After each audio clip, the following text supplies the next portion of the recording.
Lei Internacional do Domingo. Fato ou ficção? Segunda parte. Quais são as chances de uma lei dominical internacional? Nunca houve tantos cidadãos nos Estados Unidos e no mundo que adoram no sábado do que há hoje. Há relatos com mais de 300 diferentes organizações religiosas que adoram a Deus no sábado, incluindo os adventistas, várias igrejas de Deus, batistas do sétimo dia, judeus messiânicos, Assembleia de Deus e uma série de outros. Alguns desses grupos têm experimentado grandes taxas recordes de crescimento ao longo deste último século. A guarda do sábado nunca foi mais popular e mais aceito do que é hoje. Não há dúvida de que qualquer legislação dominical seria radicalmente contrariada por esses grupos. As religiões orientais. Outro grande grupo que, provavelmente, se opõe à legislação dominical inclui religiões orientais, como o hinduísmo e o budismo. Os seguidores dessas religiões superando o número na casa dos milhões nos Estados Unidos. Essas religiões não têm absolutamente nada a ganhar com a legislação impondo a observância do domingo cristão, e não há dúvida de que iriam se opor. Nova Era.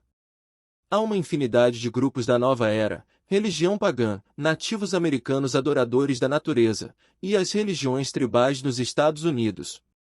Seus adeptos agora com número em milhões.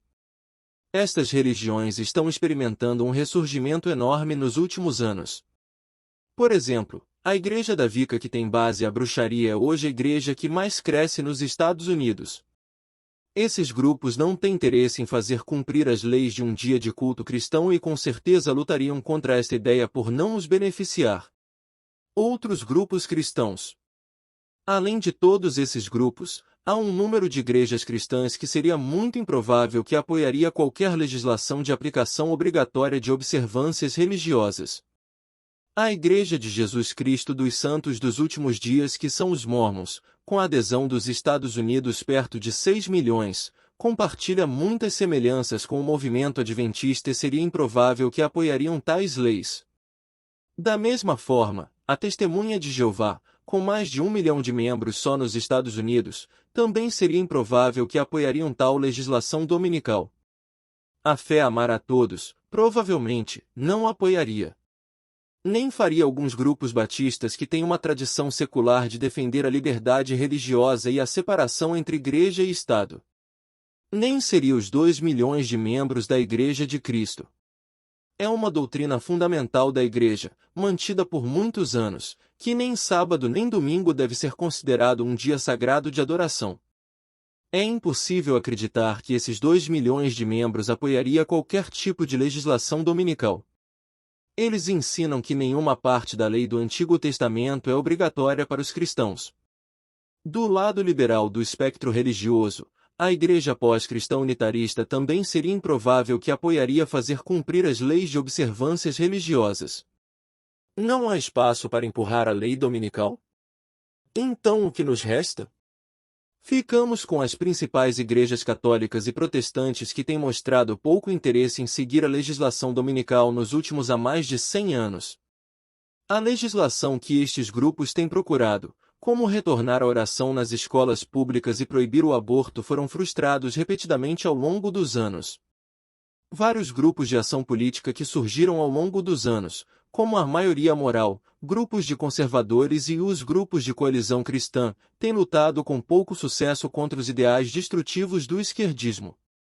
A guarda do sábado tem sido usado como questão gigantesca pelos sabatistas e domingueiros como um muro de separação e grande problema, o que não é a finalidade destes 2 dias biblicamente falando.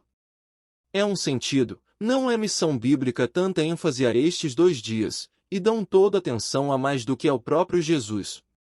Os não-sabatistas certamente não estão ameaçados pela guarda do sábado e muito menos os domingueiros guardadores do domingo. Em muitos casos, os domingueiros olham para os sabatistas com pena, considerando-os ignorantes, espiritualmente cegos, legalistas autoiludidos. Eles não os vê como qualquer ameaça alguma para si ou para os seus sistemas de crenças. Portanto, é certamente duvidoso que até mesmo cristãos evangélicos faria qualquer esforço para impor suas crenças sobre sabatistas. O que existe mesmo é preconceito entre estes dois grupos, cada um querendo ser melhor que o outro.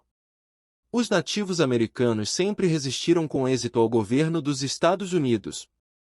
Só para mostrar o quão pouco poder político é necessário para resistir à legislação governamental nos Estados Unidos, considere o pequeno grupo de índios nativo-americano que fumam peiote, uma droga ilegal, em seus serviços religiosos.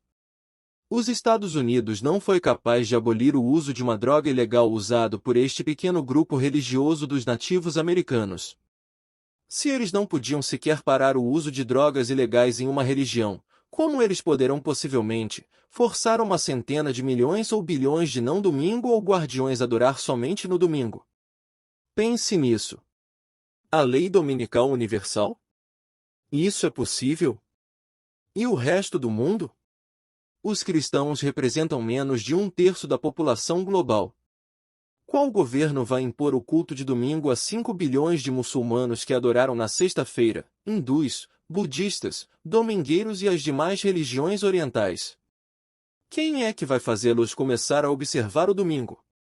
Os muçulmanos morrem e matam pelo que crer. Como será imposto a adoração no domingo, sendo que o dia sagrado deles é a sexta e não abrem mão em hipótese alguma? E sobre as centenas de milhões de pessoas que são secularistas, agnósticos e ateus? Quem é que vai fazê-los adorar alguma coisa? Devemos acreditar que os Estados Unidos é forte o suficiente para não só forçar o seu próprio povo para adorar no domingo, mas também forçar todo o mundo a fazer o mesmo? Vimos a grande dificuldade dos Estados Unidos quando teve em tentar manter a ordem na pequena nação do Iraque entre 2005 e 2007. Continua. Eurias Rodrigues Carneiro.